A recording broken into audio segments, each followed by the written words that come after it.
meeting for the Standing Committee on Social Development. It is Monday, February 27th, and we are meeting today with Housing NWT to review their energy management strategy. Before we get started, I'd love to give members the opportunity to introduce themselves for the record, and I'll start with the member to my left. Lisa Semler, MLA for Nuvik Twin Lakes. Katrina Knockleby, MLA for Great Slave. Kevin O'Reilly, Frame Link. Thank you so much. My name is Caitlin Cleveland. I am the chair of the Standing Committee on Social Development and the MLA for Cam Lake. I would also like to give staff the opportunity to introduce themselves who are supporting us this evening. Hi, I'm Taylor Maxwell. I'm the committee clerk. Thank you, Taylor. Good evening. My name is Mahalia Yakalaya Newmark, and I am the Legislative Assembly Advisor. Must-see. Thank you so much. With that, and I'd love the opportunity to just allow you or invite you to jump right in. So I'd like to pass the floor over to yourselves for any opening remarks that you might have. But before you jump in, if you'd mind introducing yourselves for the record, even though we are all very familiar with one another at this point. So the floor is yours. Too much from me in the last few weeks.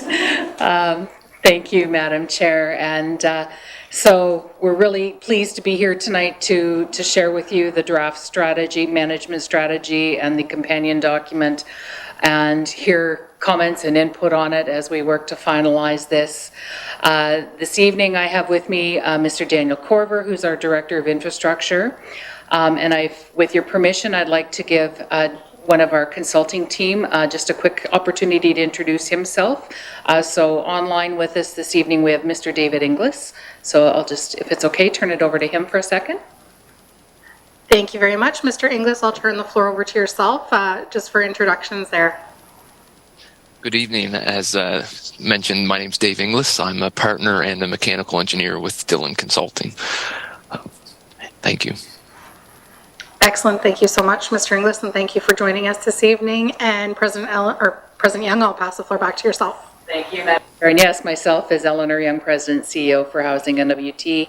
And one of our team members unable to be here tonight because he had pre-scheduled leave, but I do want to acknowledge him, is Mr. Scott Reed, who is companion to Dan in a Director of Infrastructure position with Housing NWT and very much involved in the work on the energy strategy. So with your permission, we'll just jump into the presentation. Hopefully it will cover a lot of the information that folks will be looking for, but then we're happy to field questions as we go from there. So I'm not sure who's running the slide deck. Back you? Okay, so I'll try and keep you next slide so that we keep ourselves organized here. So the presentation will provide background on why we have decided we need an energy strategy. We'll talk about our vision, goals, and objectives for the energy strategy, talk about our timelines, review the different phases of the work involved in developing the strategy, and then give you a current status and talk about our next steps. So moving to the next slide, a bit of background. So as all of you know, having talked to me a lot over the last couple of weeks, Housing NWT currently owns approximately 2,700 residential units across the NWT. We have an aging stock with about 50% of our units older than 30 years old. We have units in operation today that we built in the 1960s and 70s that are not as energy efficient, obviously, as our newer builds. Energy efficiency continues to be a high priority for Housing NWT, and as such, we're continuing to invest annually in many energy efficiency projects, but we know we need to do more. We know that we need to have a more strategic approach to be able to meet the energy goals and objectives of Housing NWT.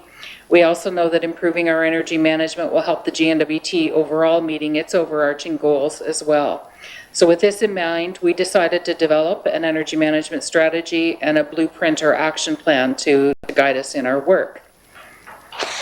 Moving to the next slide. So to help guide this work, we decided to build off the work that GNWT did in developing the NWT Climate Change Strategic Framework, and more specifically, the GNWT 2030 Energy Strategy.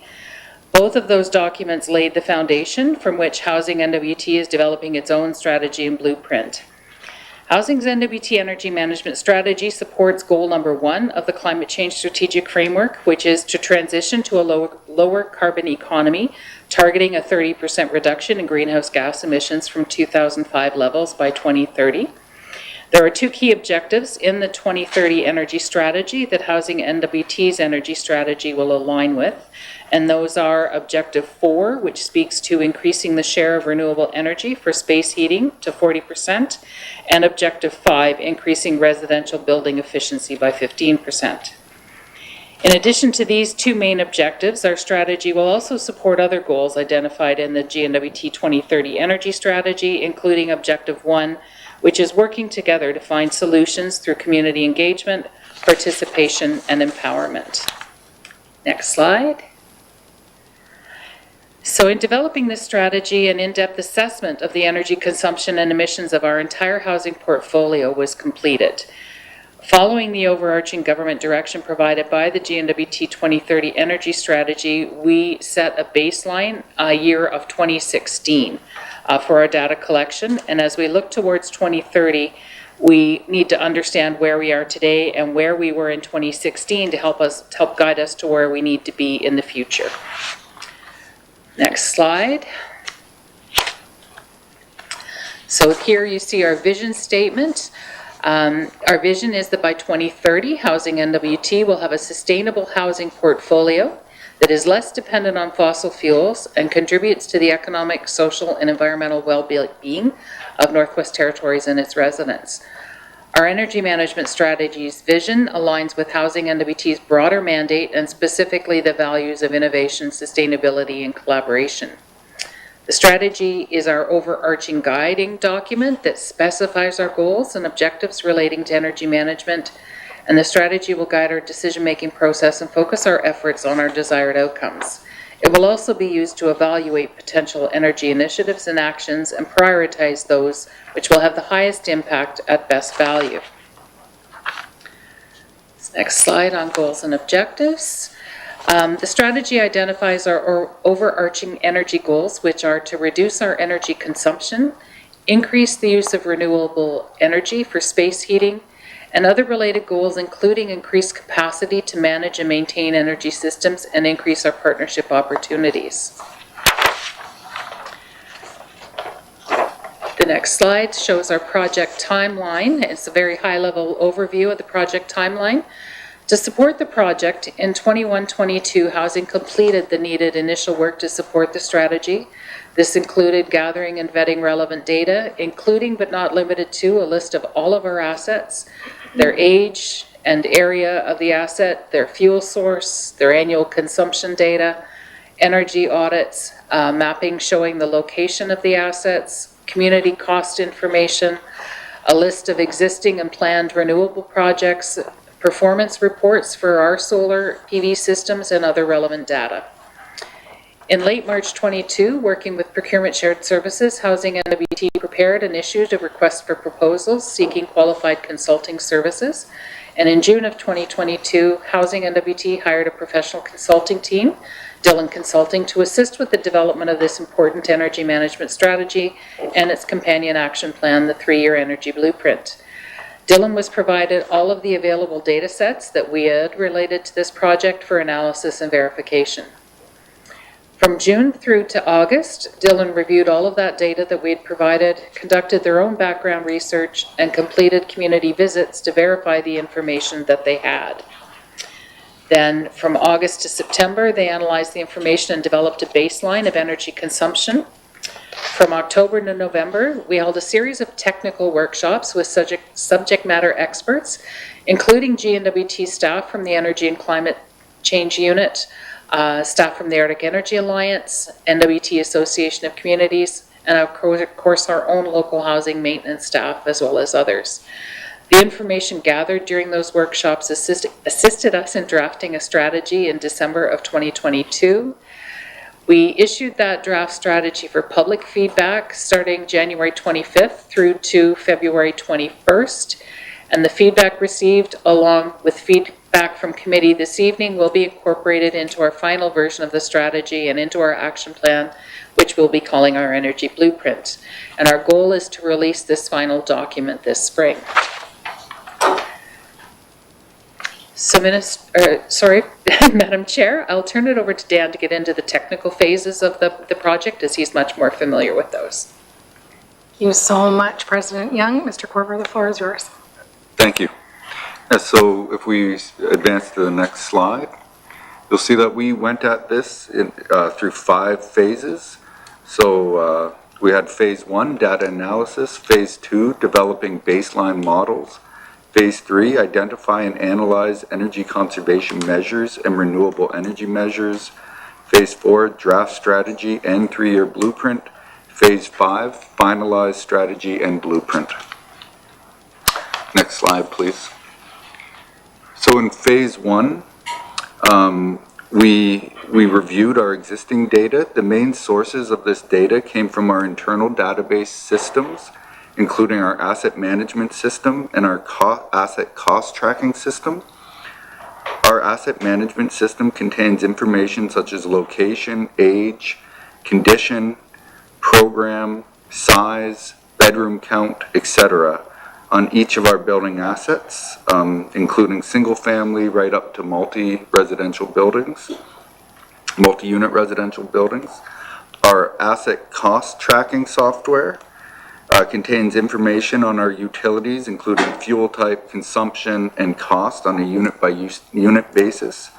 An in-depth analysis of the information contained in these 2 systems were key in developing our energy strategy. In addition to these 2 internal systems, Housing NWT has over 230 energy audits that include key unit level data such as insulation values, heating system efficiency, air tightness. These audits also provide recommended energy upgrades. The data from AMS, which is our asset management system, our asset cost tracking system, and the energy audits were provided to our consultant team for review and analysis. Housing NWT also provided mapping that showed where in the community each of our assets were. As part of this work, we asked Dylan to verify the data. So as part of the process, they traveled to several communities to validate the data. These community visits occurred in late summer and fall of 2022. Next slide, please. So from this data, we were able to develop a baseline. So in 2016, Housing NWT's overall energy consumption was about 81 million equivalent kilowatt hours. In 2020, Housing NWT's overall energy consumption increased to almost 85 million equivalent kilowatt hours. That's going the other way. We're hoping to see reductions over time, but this is attributable to higher heating loads in 2020 to 2016. So, for example, in Yellowknife, 7,584 heating degree days were recorded, and against 8,487 heating degree days in 2020. So we saw a 20% increase in the heat load requirements between those years. The graph shows the distribution of our portfolio's energy use across the regions, and our assessment indicates that with well-planned and targeted energy efficiency investment, Housing NWT will be able to achieve the energy reduction targeted by 2030.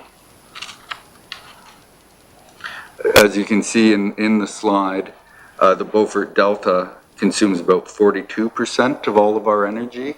And again, that would be attributable to the higher heat load, the higher requirements there.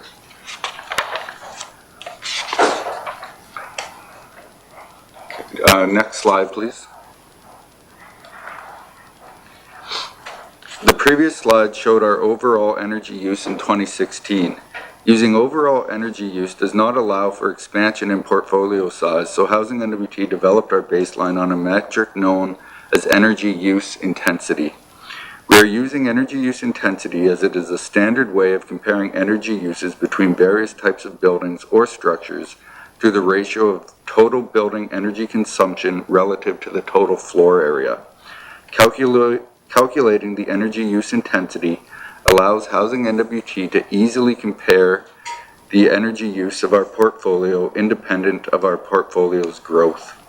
Our analysis indicates that we need to reduce our energy use intensity by about 67 kilowatt hours per square meter by 2030.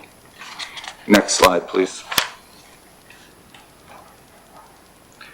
Another objective of our strategy is to increase the use of renewable energy for space heating. The table shows the current distribution of fuel sources. You can see that Housing NWT is heavily dependent on fuel oil for heating our homes at about 87%. In 2016, we only had a couple of biomass systems, so they don't show as a percentage in the data. Since 2020, we have partnered on some biomass systems and installed our own biomass district heating system in Yellowknife, connecting 53 units. These are not showing on the table, which goes to 2020. To date, we do have 86 units connected to biomass, and doing the math, that's about 3% in 2022 on biomass. We realize that meeting the target of 40 of all space heating to be renewable is ambitious and challenging, but we believe as a GNWT agency, we need to mirror the GNWT's commitment and do our part in meeting these targets. Dedicated funding and a focus on capacity building is key to meeting this objective. Next slide, please. With our baseline set, we worked on identifying the energy conservation measures and renewable energy measures to focus on what will help meet our targets. Based on the data analysis, we developed 18 building archetypes that represent our owned portfolio. Each archetype are representations of typical buildings and help understand their thermal behavior. The different building archetypes are simulated for the specific climatic conditions, and the energy consumption results are extrapolated across the whole building portfolio. From this work, next slide please. From this work, Dylan proposed several possible actions that Housing NWT could implement for both energy management and renewable energy measures. For instance, for energy conservation measures, we could do deep energy retrofits, which is enhancing wall insulation with window upgrades. We could do heating system updates. We could do envelope air sealing, smart thermostats, duct cleaning and air balancing, lighting and appliance upgrades, and look at technology such as heat pumps. On the renewable energy measures, we could look at solar photovoltaic systems, fuel switching to biomass, fuel switching to electricity, and explore renewable biofuels. Next slide, please. Following the data assessment and the development of possible actions, we hosted a series of technical focused workshops to share the analysis of the proposed energy conservation and renewable energy measures. These workshops were attended by subject matter experts from GNWT Energy and Climate Change Divisions, the Arctic Energy Alliance, Housing NWT technical staff, local housing organization maintenance staff, the Association of Communities, and other energy champions. During these workshops, we discussed our proposed energy conservation measures and renewable energy measures and gained insight on what may work and what would be challenging to implement in the north. For example, envelope air sealing is relatively easy to implement and typically has a high payback, whereas biofuel needs further investigation. The final list of measures that Housing NWT will implement will be based on feedback received and will be included as part of our energy blueprint. Next slide, please. Here we have an image of the draft energy management strategy. In December 2022, Housing NWT developed a draft energy management strategy based on the data analysis, technical assessment by Dylan, and feedback from the targeted workshops. The draft energy management strategy was shared with Cabinet on January 19th, 2023. The draft strategy has also been posted for public feedback. Next slide, please. Current status. Housing NWT is seeking feedback on the strategy and potential action items. To ensure we reached as many people as possible, Housing NWT initiated a public media campaign. We were in the newspapers, on social media, and we posted posters in communities. We provided a presentation to the Council of Leaders, followed by an email requesting their feedback. We sent letters to Indigenous governments and notified other stakeholders.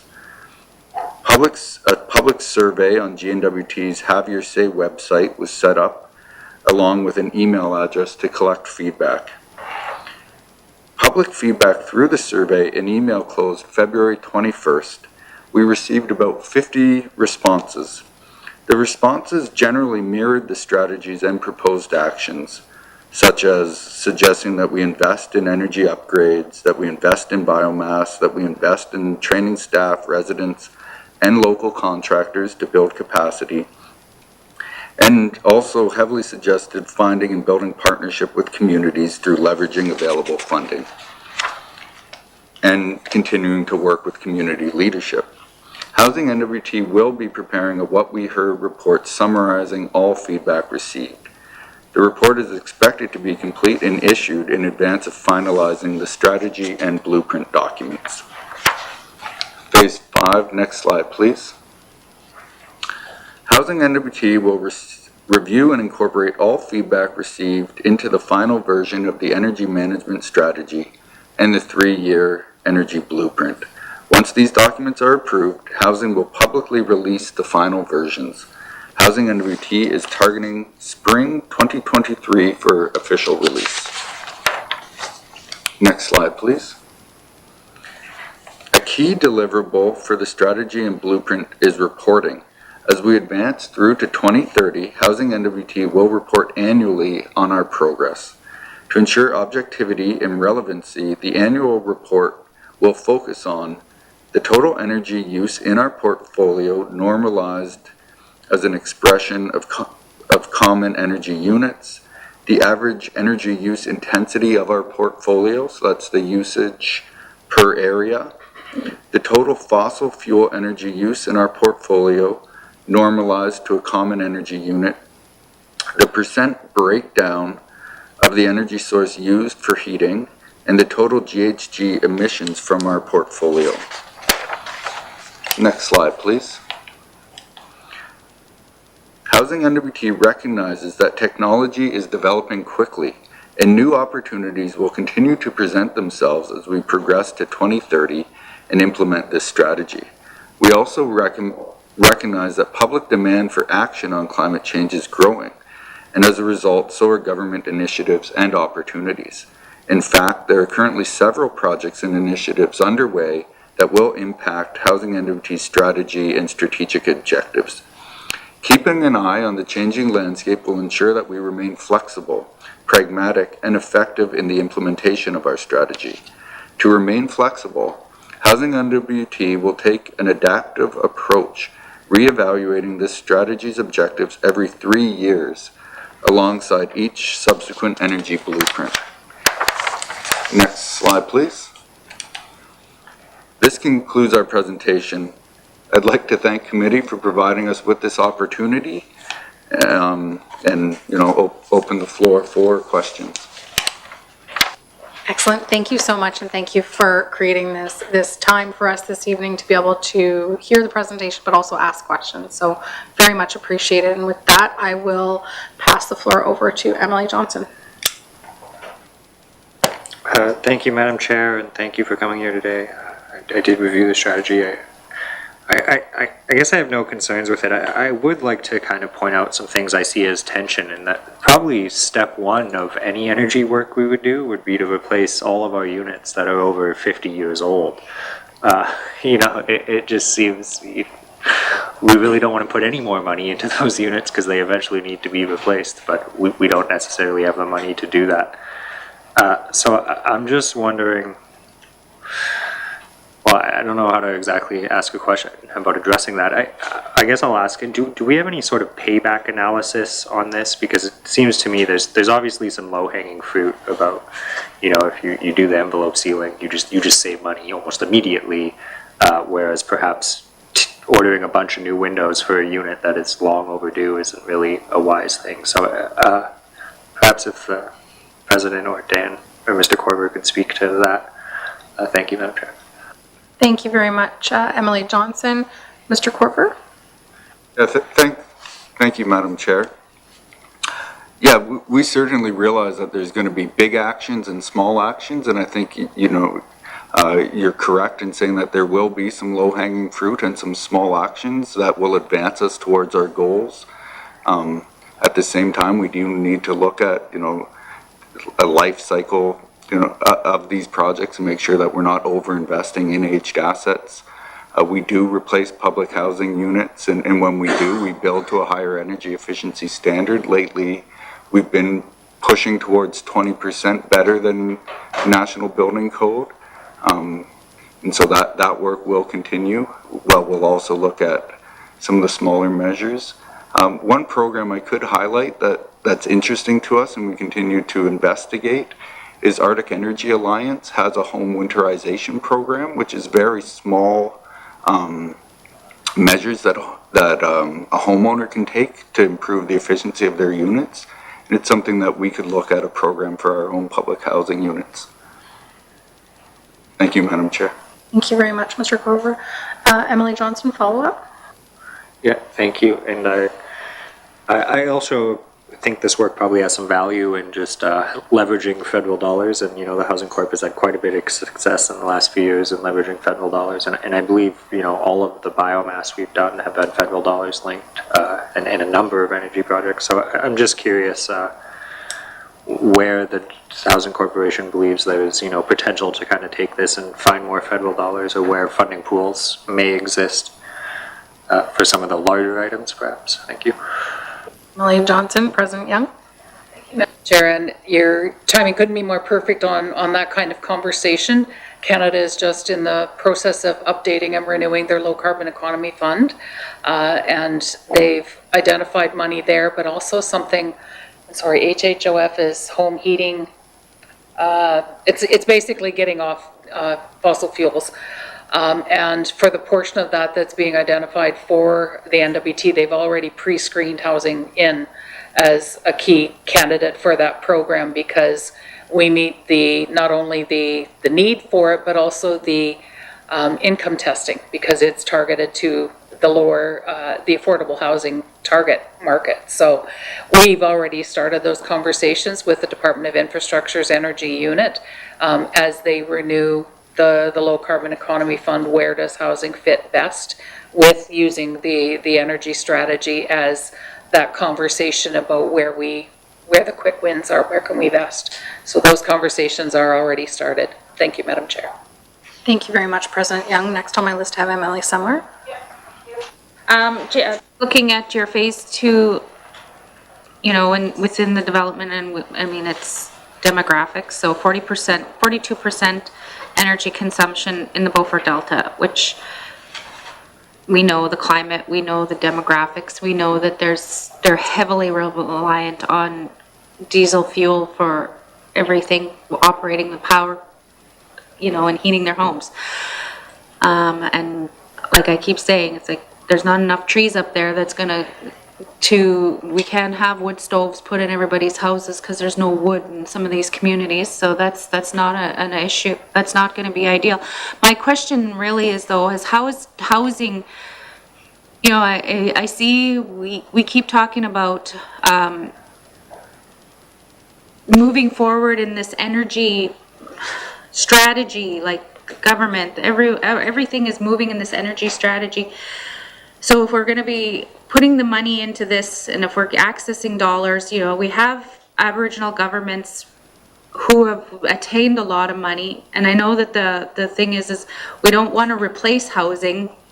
That's kind of the discussion, what I've been hearing is they've got money, they want to add to the housing stock because they want to get rid of the issues with overcrowding and homelessness. But if we're prioritizing replacing units, like how is housing even imagining this with the workforce? Like, because we already know we can't build enough houses fast enough, let alone replace or put the energy efficient stuff in. So how is, I guess that's my big question, and I'll follow up. Really similar, President Young? And I'll turn it over to Dan. So I think the first thing, and acknowledging in your region, is one of the regions where we also have a lot of the older units. And so replacing those units with more energy efficient units would start us down this path very significantly. But we are running into the exact issue you're identifying in certain units. We're struggling to get contractors in certain areas because a number of the Indigenous governments are rolling out home repair programs and other things that are going on. And so we have to be very strategic with our partnerships and find the economies and the efficiencies that we can with those partnerships. But we also need to look to build capacity, whether it's with our LHOs, with our technical staff, with our partners. But we really need to start planning for this change in the future.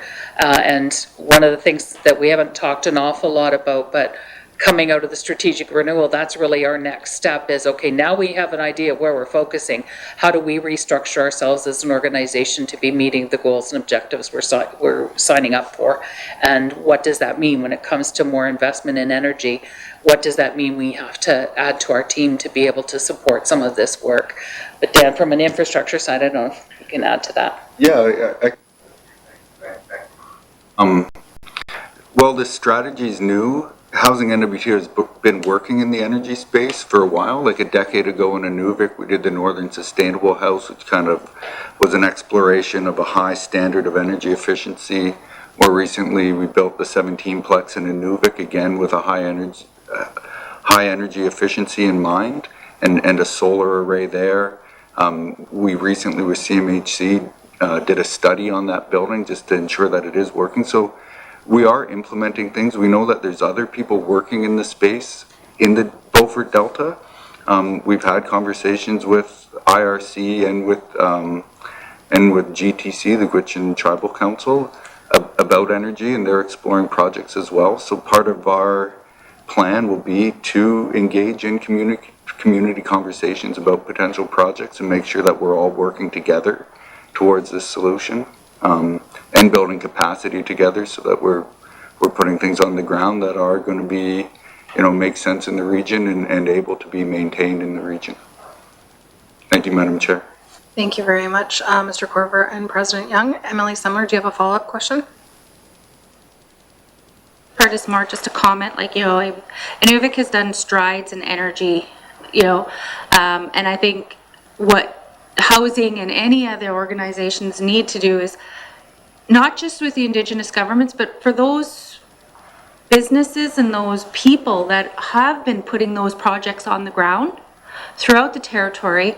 And I mean, I can use Inuvik for example, because I know Inuvik, what's been going on there. And so I think those specific people will be able to bring what their barriers, what they can do, and not at a cost that it usually costs government. And another comment is more so to the, when we think of some of these housing projects, I hear, there was the duplex with the solar power, and I know the people that lived in there, and then this, we have the Sydney Apartments too, that's got all of the energy. But I mean, we built that thing 3 times. So how much savings is that giving us? So those are the things that we have to also take in account is we can't keep going down the same path expecting different outcomes. And so housing has to really look at those. If we're going to be spending money on energy efficiency, and if it's taken us 3 times to build it, then it's not saving us any money. We could have built 3 Sydney Apartments probably for the price of the one that's there. That is a comment. But the small projects, I think, is where we're not going to replace all of the units in the Beaufort Delta, and I know if my colleague was here from Nunukput, he would say he wants them, right? But we're not going to replace them all. So I'm like, what is the plan now for us to actually start to make small changes, and using the staff that we have in our housing associations and, those different areas to be able to go in and actually do some of this work themselves. Because I remember years ago, knowing all of the guys that worked at housing in Inuvik, they used to go in and they used to be all journeymen, you know, like they had carpenters and they would apprentice there and they did a lot of the work themselves. Now it's like, if we don't have enough contractors, we need to be able to be doing those small projects, those energy efficient things, even if it means, do we hand out plastic for every unit that they have to put plastic on their windows for the winter, you know, those types of things. I mean, that's kind of where like, what can we do now especially in my region? Similar, President Young.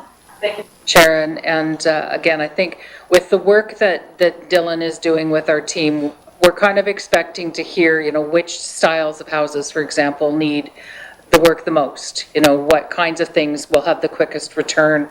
And then I see lots of partnership opportunities. You know, for example, we've had conversations, as Dan mentions, with both IRC and GTC in your region. There's interest in doing some projects for people pre-trades, you know, to get into a trades experience. Well, those are the kinds of folks, we can do a program in partnership with them to be able to do this kind of you know, do an upgrade to this kind of part of the asset or whatever the project might be. And I do see lots of opportunities like that from some of the early conversations we've had with them. You know, again, we know that we've got to build our LHO capacity. We've got an aging workforce there and lots of need for apprenticeships and opportunities there. We can't rely on contractors to do everything for us. We've also got huge investments, not just in public housing, but other types of housing investments going on. We're all competing for the same resourcing. So we've got to find ways to leverage every opportunity we can in terms of partnerships. Very much, President Young. Next on my list, I have Emily O'Reilly. Thanks, Madam Chair, and thanks for the presentation. I don't really have any great comments on the process. I think it looks probably thorough, maybe too thorough, because I would rather that you guys just get out and actually start to do the work. But I'm a bit worried about what your actual target is. I would suggest that you don't tie your wagon too closely to the 2030 energy strategy. It's failing. It's failed. And the goalposts have already moved. You know, the feds have, and internationally, the accepted target is now net zero 2050. And I think that's what you guys should be aiming towards. So I think you probably need a longer timeline for that. And you need, like, the 2030 Pan-Canadian framework target is not going to cut it. And it, you know, the federal government's already moved on beyond that in terms of its own carbon pricing scheme. So, yeah, that's some comments, and I'd be happy to get a response from you. And I know you're kind of within the GNWT family, but come on, get a little more ambitious and recognize the international targets that are out there, that if we're going to save the planet, this is what we got to aim for.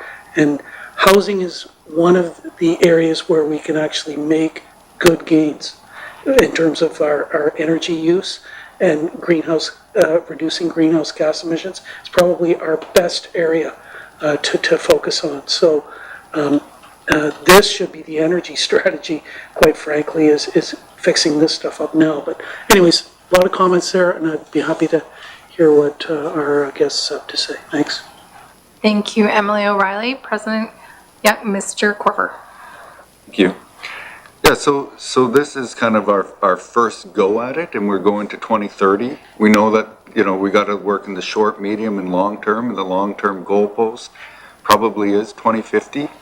I think as a starting point in taking an adaptive approach, you know, we'll continue to survey what's going on with the GNWT, with the federal government, with our Indigenous government partners, and adapt as required.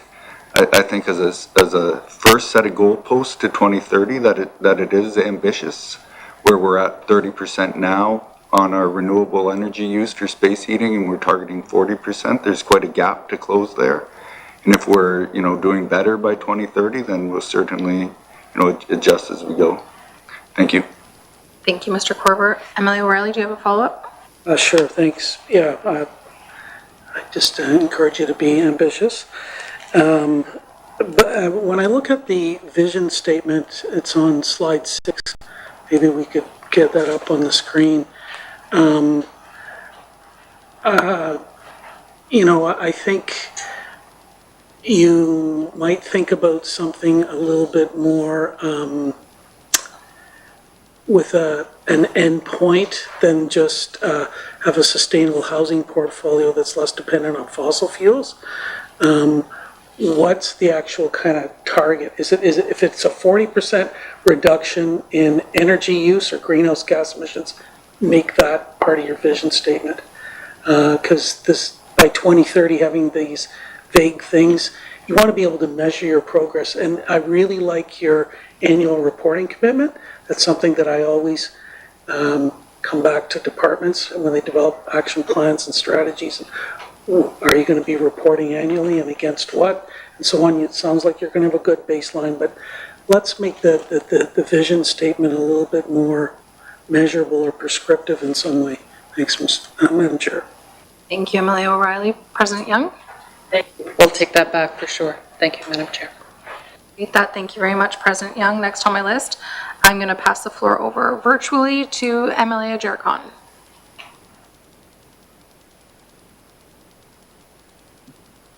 Thank you, Madam Chair. And thank you to the Housing Corporation and for your presentation. I'm just trying to, I guess, understand what's been proposed and what the thinking is. But for me, sometimes I think about housing in general, and I mentioned this a few times already in committee with Eleanor Young there present, but overall, I'm thinking, I'm not sure exactly what day that the Housing Corporation CMHC funding is going to be cut off, whether it be 2036 or 2038, whether it be 13 or 15 years from now. But regardless, I think Caitlin, Madam Chairman, in the House, or you talked about, some of the successes that's happening in Nunavut and the efforts they made in terms of dealing with their own housing needs and their own housing crisis in Nunavut. Here in the Northwest Territories, and I mentioned before, we've been, the Housing Corporation was born in 1972 and 52 or 53 years ago now. But now we come to the point where, and I mentioned this as well, again, is that we got settled claims that are now getting done here in the North. And, by the time CMHC finishes their funding to the Housing Corporation for those social housing units for the OOM and that kind of thing, and most recent, there's there was $30 million last year and this year that's going to be coming from CERNAC to continue to fund repairs to the public housing units going forward. But the hard reality too is sometimes, sitting back on this side, I'm watching, we got a $2.2 billion budget. We got a deficit of 1.6 billion, and our cutoff is to 1.8 billion. But overall, I'm trying to think and understand, like, how can we continue to sustain ourselves? Sometimes we're going to have to make some tough decisions here on housing in general. So the plan that you guys are coming up with now, talking about energy conservation and that kind of thing, and trying to manage it, really, yeah, I can understand that going forward. But what I'm hearing is that we're looking at building new relationships with Indigenous governments, which is a good thing that needs to happen. But at the same time, I'm also optimistic that we're going to have claims done. So going forward in your overall plan, I'm not sure how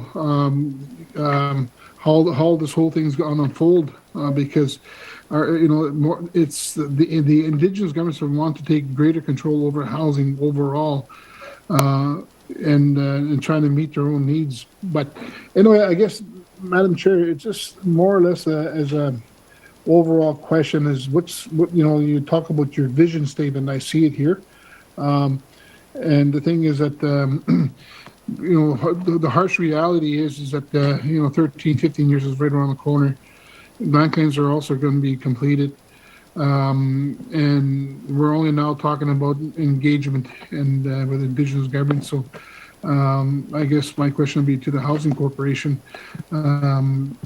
Push comes to shove, if the budgets are going to be tight this year and then going to next year, I'm not sure how that's going to unfold, but I'm a little concerned about that. So, Mr. Young, I guess maybe you could try to help me understand your vision going forward in some of these fronts. Let's see. Thank you, Emilia Jericon. President Young? Thank you, Madam Chair. And wow, complicated question, but I think there's a number of things that I would suggest, and I know some of these we've had conversations about previously, but I do believe that as we are working with each Indigenous government, how housing looks may be different. You know, it may be the same, it may be different. Some of the conversations we've had to date, we've heard folks saying, you know, yes, we will want to take over public housing. We've had others say, no, we will want the government to still operate public housing.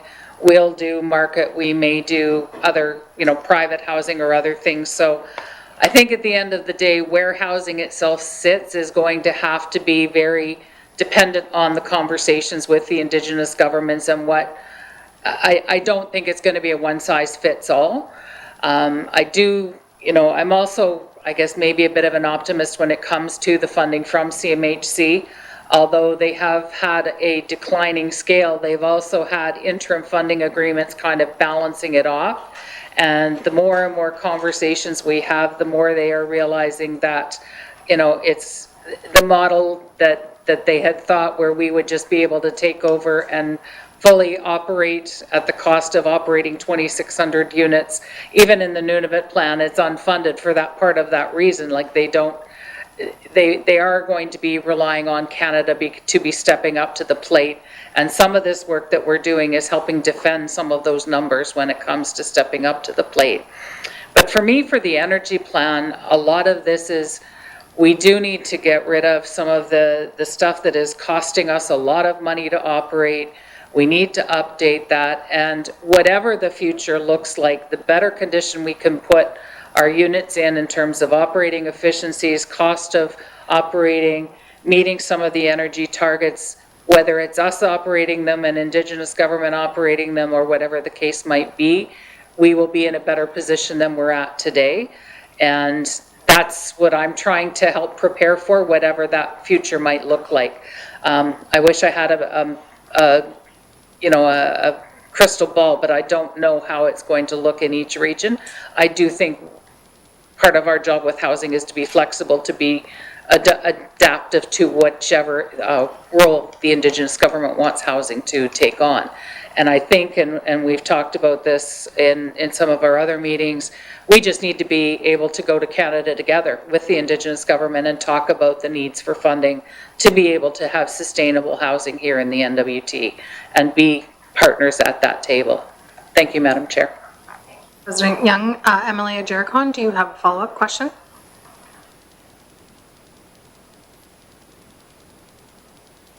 We may unfortunately have just lost him, so we'll go back to Emilia Jericon if he logs back on. But Emily Knockleby, I'll pass the floor over to yourself. Thank you, Madam Chair, and thank you for the presentation.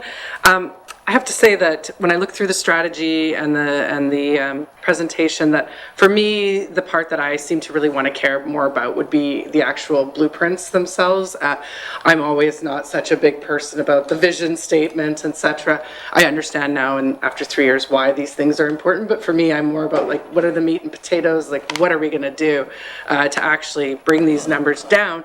And when I guess I want to understand a little bit more of how the baseline and the modeling and validation occurred. And I'm wondering, the reason I would like to know more and perhaps even get that work shared with us from the consultant is because I'm worried about how is the condition of the buildings coming into play. And I'm not quite sure if I understand how that is, but I look at two factors here when I think if we're going to estimate where we're going to be in 15 years or so, or further out, is that do we really have a good handle on the deterioration of our buildings? And as they continue to deteriorate, like that number or that estimation of energy consumption becomes less and less certain. So I'm wondering about how did we actually, or how did the consultant actually incorporate that into the numbers, and are the numbers really well thought out, the 40% reduction and such, based on that kind of thing, or are they fairly high level, just this is a number we picked and it sounded good, or is it actually based on that data from the conditions of the buildings? I hope that made sense. Thank you. Thank you very much, Emily Nakobi. Well, Dan started, you may want to bring our consultant in as well. Okay, excellent. Thank you so much. I'll pass the floor to Mr. Corver. Thank you. Yeah, David will be able to answer some of those specifics, and we'll get into that. But we did, Housing NWT did complete a number of energy audits on buildings, so that certainly factored into that archetype work that we talk about. On a 2-year basis, we do a unit condition rating, which kind of captures the condition of the unit, and then Dylan, as part of their work, did travel throughout the NWT, completing building assessments as well. So they do have, we do have a good understanding of condition and how that plays into the energy management strategy. Hey, David, would you be able to speak in specifics about that modeling work? Sure. And we'll pass the I can floor over to Mr. Inglis. Oh, thank you. Sorry about that. Yeah, so for our modeling work, the way we tackle it was we really tackle it in 2 stages. So as Mr. Corver kind of spoke to there, that initial stage was really diving into the existing data as it was available to really establish kind of key performance metrics for the specific buildings within the portfolio. As we kind of stepped through that data, patterns started to emerge, or groupings of similar performance characteristics, if you will, started to emerge.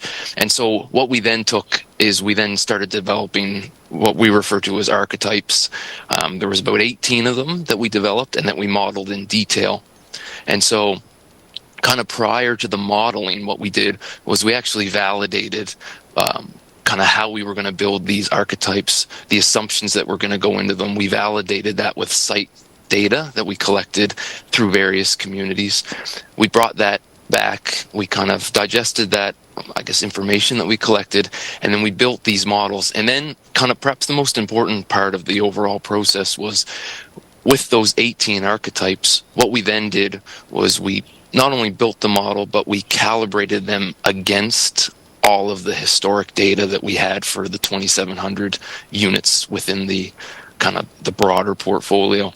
And we were able to get quite remarkably so, actually, well calibrated models, better than we've actually seen in other projects that we've done.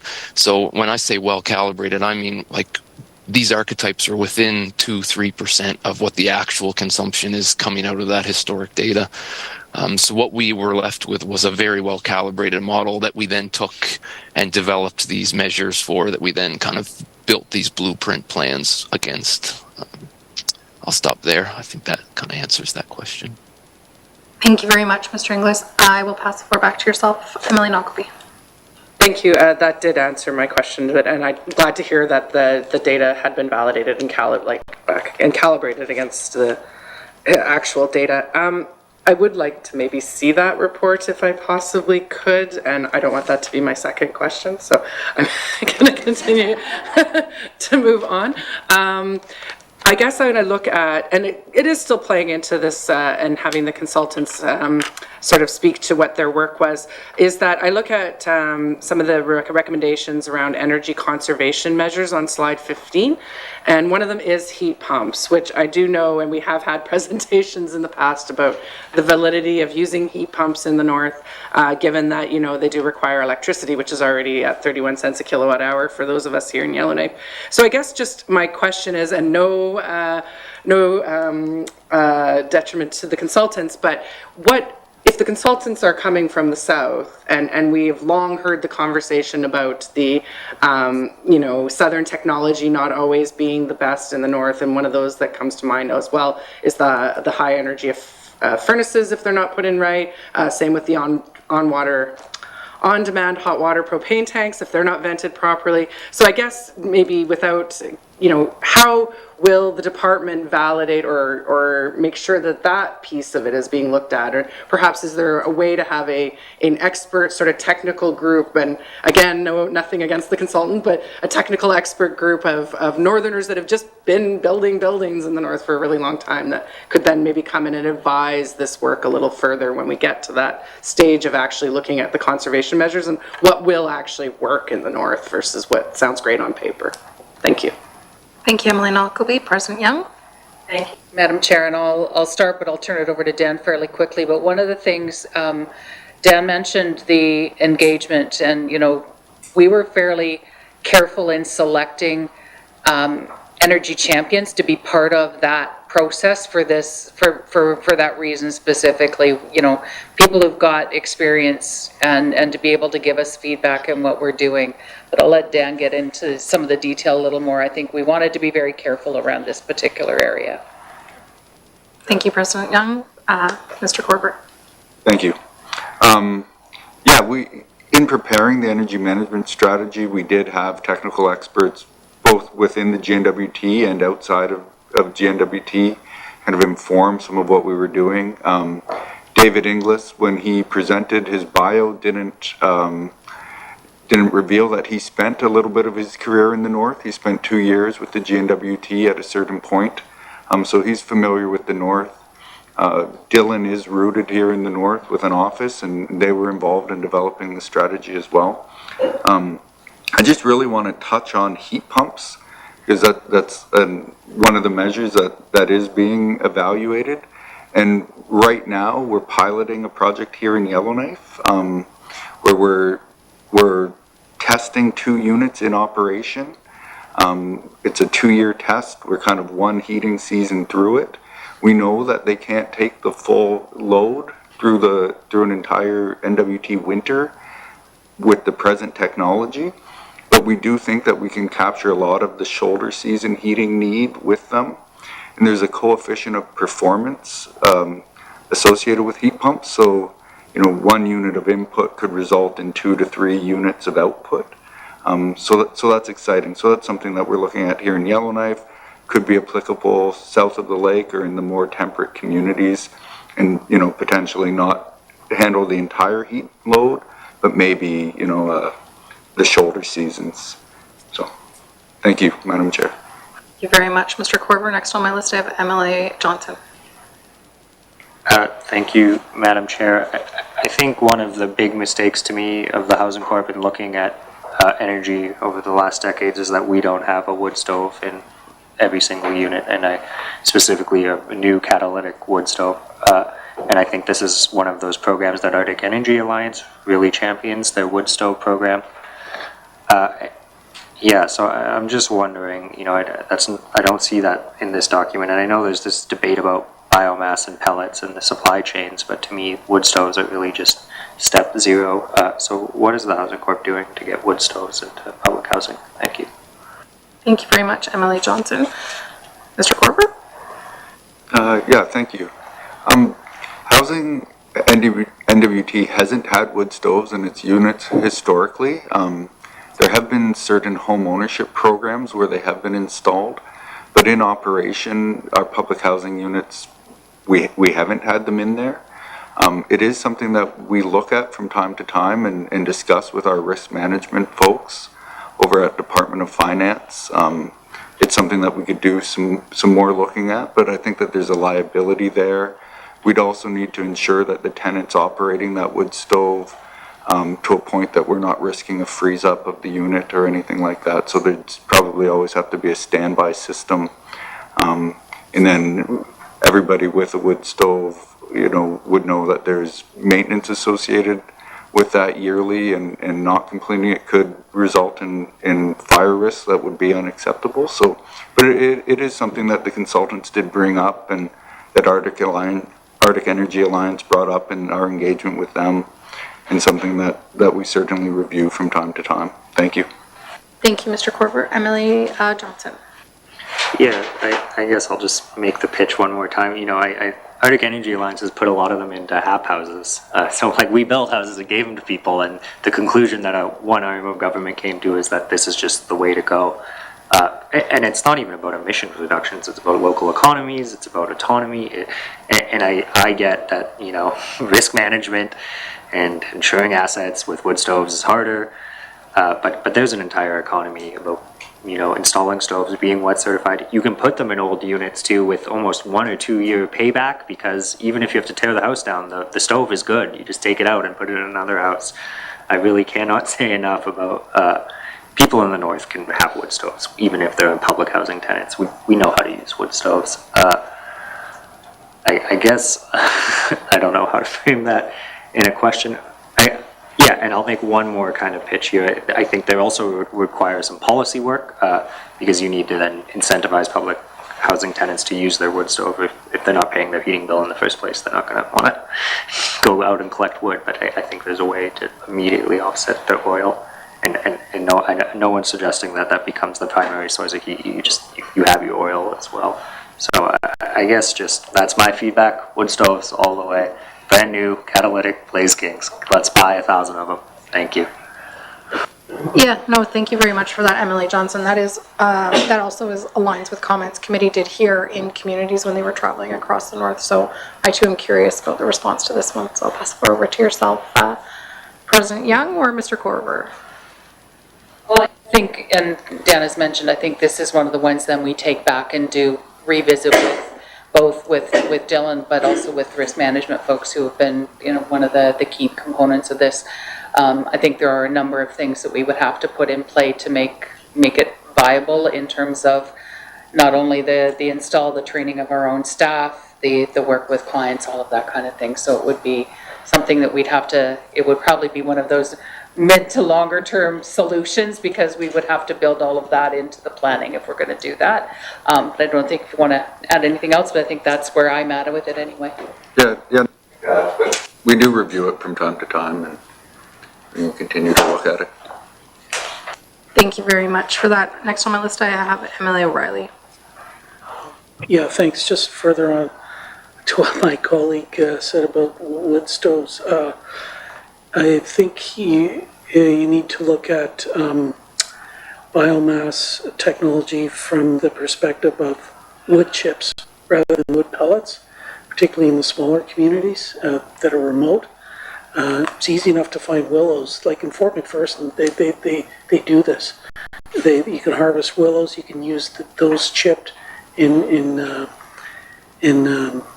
like biomass units there. So. And we have a wood pellet boiler in our house, but I'm worried at some point what could happen if there's no more wood pellets that I can get delivered pneumatically. And I'm in a bigger center, so eventually that's going to come to an end, or I'm going to have to start making pellets myself somehow. So anyways, I think that the thing here is that you want to have low technology, low maintenance units, low tech. So that people can actually do it for themselves as much as they can. And I think there's something to be said about district heating systems as well, particularly in probably some of the larger communities or regional centers. But all of this really gets down to how are you going to make trade-offs, amongst competing different technologies or applications or ways of helping people reduce their energy use and, installing stuff right even from the beginning. Because one of the criticisms I always have of some of your colleagues in Department of Infrastructure is I don't agree with some of the decisions that they've made. Like, why do we need a transmission line from Snare to Watee when Watee's got tremendous hydro potential there? They've yet to give me any kind of substantive analysis of. It's going to be like $60 million. For $60 million, you could have mini hydro projects in the 3 Pleachoke communities for the same cost, and they would own their own energy system. So anyways, you're going to have a bunch of competing objectives, things within which sometimes are going to pull you in different directions, whether it's, are you driven by just GHG emissions, or are you driven by creating jobs or cost, and how does all that mix kind of figure in to decision making? So I think you need to have some way of making those trade-offs, making them a little more explicitly, even for yourselves, if not in your public reporting. So, and I don't know how you do that, but I just leave that with you. Thanks, Madam Chair. Thank you, Emily O'Reilly. President Young? And I like this conversation because I think as in the first 3 years, obviously, we're looking for the quickest, easiest wins, but in the longer term, and you know, even going back to the wood stove conversation, it's laying out that matrix of what are those considerations and how are we balancing them? Like, is it you know, involvement in the local economy? Is it fire risk and risk management? You know, when I just look at our private home and losses due to fire and the fact that how many of those clients haven't carried insurance. So what are we doing about the insurance problem, which I know we've talked about in other settings as well. You know, so when you have all of these factors playing against each other, a bit of a matrix to help us make those decisions as we get into the longer, you know, past the 3 years into the 3 to 6 and 6 to 9, when we're looking at the more the less easy ones to be able to say, here's a quick win for us, let's get investing and get going. But now it's a little bit tougher decision. How do we make those calls? And I do see a bit of a matrix conversation happening to balance those things off. Thank you, Madam Chair. Thank you, President Young. MLA O'Reilly, do you have a follow-up question?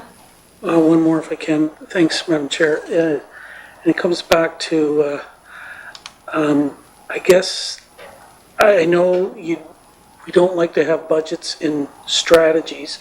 You're going to have a budget or something in the action plan, because that's going to be what you folks are going to need to take to Ottawa for investment. And look, this is the lowest hanging fruit that there is out there. Investing in housing, it creates jobs in local communities. It gives people a better quality of life. We can do a lot of this stuff ourselves and reduce greenhouse gas emissions. Like, there's just so many multiple benefits. This is what we need, and we need to manage this like it's an infrastructure project, like, you know, a big infrastructure project, so that, you know, you get enough people in place, you run it and get it done. But this is what Ottawa is looking for. They're not looking for Tulsa, quite frankly, because they're not going to invest in Tulsa, because it's dodgy at the best of times. But this kind of stuff, there's immediate payoffs, it creates jobs, and it improves people's quality of life. This is what I was looking for. So I can't stress enough the importance of getting some dollars attached to this and starting to shop that to folks in Ottawa. Thanks. And then you talked, Deputy Minister, about some of the programs coming up, and we got to take advantage of that. Thanks. Thank you, Emily O'Reilly. President Young?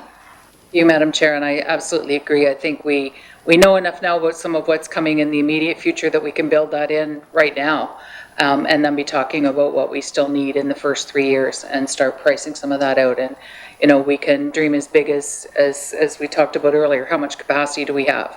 You know, we can go as far as we can. You know, if we get out of the 18 archetypes, you know, if we know that, you know, building type 1, 2, and 3, which we have so many of these, if we can focus on those and knock those off, then it gives us a really good starting point to be able to price that stuff out and knock off a plan quite easily. That's my thoughts anyway, Madam Chair. Thank you very much, President Young. With that, I would like to say a huge thank you on behalf of committee for your time here this evening and allowing us to ask questions of yourselves as well. I'm sure as time progresses, we will have many more and look forward to more information coming out on this as well. And I'd also like to say a huge thank you to members of the public who have joined us here this evening. I know that energy is a huge concern and a huge interest to many residents across the territory. So thank you very much for your time. Thank you, Madam Chair. I really appreciate you taking the time to speak to us at this stage, because we wanted to hear your input before we get a document out in public, you know, in terms of a final document. So we really appreciate you taking the time as well, because I know how busy committee has been. So really appreciate your time as well. Thank you, Madam Chair. Excellent. Thank you, members. We'll take a 2-minute break while we move in camera. Can I have a motion to move in camera, please? Thank you very much, Emily Johnson.